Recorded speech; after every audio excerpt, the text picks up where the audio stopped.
morning. On behalf of Pastor Clive and Sandra Gopal, we would like to extend a warm welcome to our church family and first-time visitors. On Monday, the 20th of May, the School of Prayer will commence at 7 p.m. Pastor Daniel will teach on the Tabernacle. Tuesday is a day of fasting and prayer. Join us at 7 p.m. Pastor Clive will be praying for all workers, that is, prayer cell leaders, district leaders, deacons, children's church leaders, youth cell leaders, food pantry, and ladies cell leaders. The 201 discipleship training will take place on Wednesday, 22nd May at 7 p.m. in the World Prayer Center. Kindly register for this course in the foyer. Please note that registration closes on Tuesday, the 21st of May. Ladies' prayer cells will also take place on Wednesday, the 22nd of May. Please contact your congregational pastor for further information. Prayer cells will continue on Thursday, the 23rd of May at 7 p.m. Stay connected and join a cell near you. A combined youth cell will take place at 180 Sparks Road on Friday, the 24th of May at 7 p.m. We look forward to seeing you next week at any of our 3 celebrations, either at 7 a.m., 8:45 or 11 a.m. Children's Church and Nursery are available at all 3 celebrations. And remember, church, if we commit to heart, we will conquer through prayer.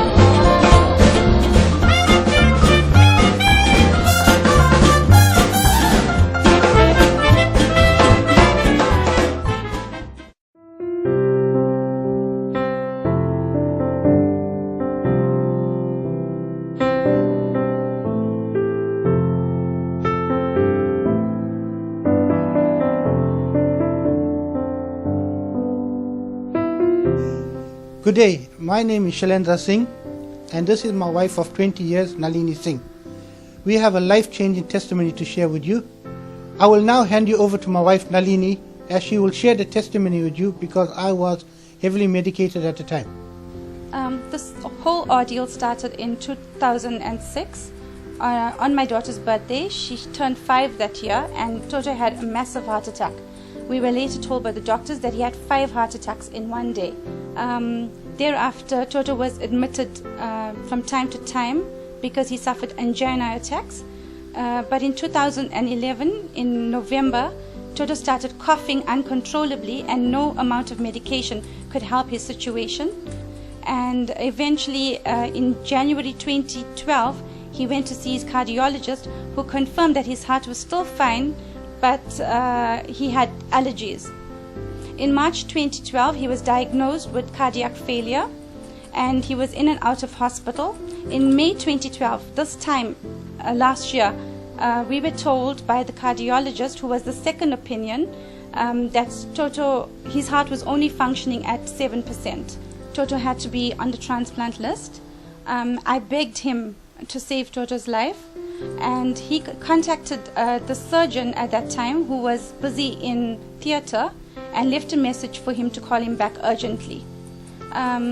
He told us that with Toto's condition, he didn't know how long Toto was going to be in ICU, and he arranged special privileges for my children and I to visit Toto throughout the day. The doctor added that it will not be that simple to get a heart, because we had to get a donor who died in a specific way. That night, the children and I really battled to go home after seeing Toto struggling to breathe. The sound that was coming out of his chest really frightened us. So we went home and we gathered together and we prayed. And I asked God that if it was His will to heal Toto miraculously, I had faith to believe Him for a miracle, for a supernatural breakthrough. But if it was His will for him to undergo the transplant, then I prepared my heart to receive it. But if it was His will to take Toto away, I couldn't agree with that, because I was not done with him yet. My children were not done with him yet, and we still needed him. The next morning, I phoned Pastor, and Pastor prayed with me over the phone, and he arranged to meet the children and I at hospital. Pastor Daniel accompanied him along with Elder Vasu, and we had a small service in Toto's room. On the 4th of March, Toto got the call from the coordinator at 10:30 in the night, telling him that they found a match for him. he had to make his way through to the hospital, and the transplant will be done the next day. Toto phoned Pastor immediately, and Pastor prayed with him over the phone. We got to the hospital at 11:30. I stayed overnight with Toto. I stayed up all night praying for him that God will preserve the heart, and that God will give the surgeon wisdom and take control of the surgeon's hands and the equipment. The next morning, the devil tried but failed, because the heart, there was a delay in removing the heart. But through God and much prayer, SAA delayed the 8 a.m. flight from Johannesburg to Durban so that the heart could arrive on time. Secondly, when the doctor received the dimensions of the heart from Johannesburg, his fear was that the heart was too small. But however, when the heart arrived in theatre, it was the perfect size. The joke in the theatre later was that the altitude changed the size of the heart. But we know that this is not true, because we know that God had his hands on this heart all the time. During the transplant, I was standing outside the theatre with my eldest son. I couldn't sit. I was pacing up and down the corridor. I couldn't pray any longer. I just said, Jesus, Jesus, Jesus. And inside the theatre, the heart was in, but not beating. The reason for this is that the heart took 3.5 hours to get to Durban, and it's only viable for 4 hours, and it was frozen, and it took some time to start up. But when it started beating, it was perfect, just the way God intended it to be. During this time of my sickness, I became very depressed. I actually lost hope of ever getting another heart, and I lost hope of ever getting my job back. The reason for this was because once you have the heart transplant, you need 3 months in order to recover. And I knew that if I have the heart transplant, I will not be within those 3 months that I needed to recover and get back to work. But God has been so amazing that He was on time. He made it possible for me to have the heart transplant on the 5th of March and also go back to work on the 18th of May. But He went one step further in my life, where He allowed me to go back on the 2nd of May. At this time, I would firstly like to thank God for all that He has done for me. Although I did not deserve His grace and His mercies, He still chose to shower me with His grace and mercy and provide me with a miracle that I so desired. I also would like to thank my wife Nalini for standing with me.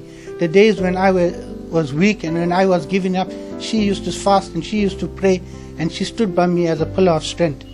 I also would like to thank Pastor for always being available. Whenever I needed prayer, whenever I needed someone to talk to or encouragement, Pastor has always been there. He has never ever ignored any of my SMSs or my calls.